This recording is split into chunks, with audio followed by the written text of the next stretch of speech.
এখন রোজ সকালে ঘুম থেকে ওঠার পরে কিন্তু আমার একটা ডিউটি থাকে, যদিও সেটা ডিউটি বলা ভুল হবে।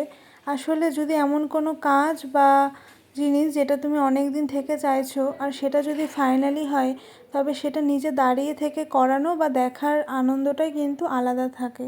ঠিক তেমনটাই হচ্ছে আমার ঠাকুর ঘরের কাজ। আমার ঠাকুর আগে বারান্দাতে থাকতো, আর সেই বারান্দাটা ফাইনালি একটা রুম মানে ঠাকুর ঘরে পরিণত হচ্ছে। যেই কারণে কিন্তু আমি রোজ সকালে ঘুম থেকে ওঠার পরে সেখানে দাঁড়িয়ে মিস্ত্রিদের সাথে দেখি যে কী কী কাজ হচ্ছে আর কী কী বাকি রয়েছে।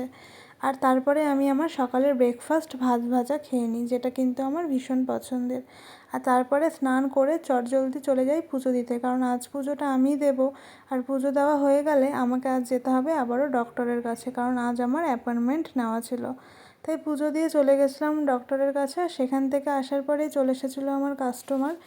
আমি কিন্তু আমার ব্যবসার দিকটা সেভাবে তোমাদের কোনো দিনই দেখাই না, তবে আজ আমি কাস্টমার চলে যাওয়ার পরে যে অনেক অনেক মালগুলো গুছাচ্ছিলাম, আমি একা বললে ভুল হবে, আমি আর মা দুজন একসাথে, সেটাই আজ একটু তোমাদের সাথে শেয়ার করলাম।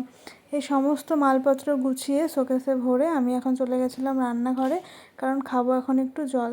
যা ভীষণ গরম পড়েছে, এই গরমে কিন্তু ঠিকমতো জল খাওয়াটা আমাদের সকলেরই ভীষণ জরুরি। আজকের ভিডিওটা এখানে শেষ করছি। এরকম কিন্তু আরও অনেক গল্প হবে তোমাদের সাথে।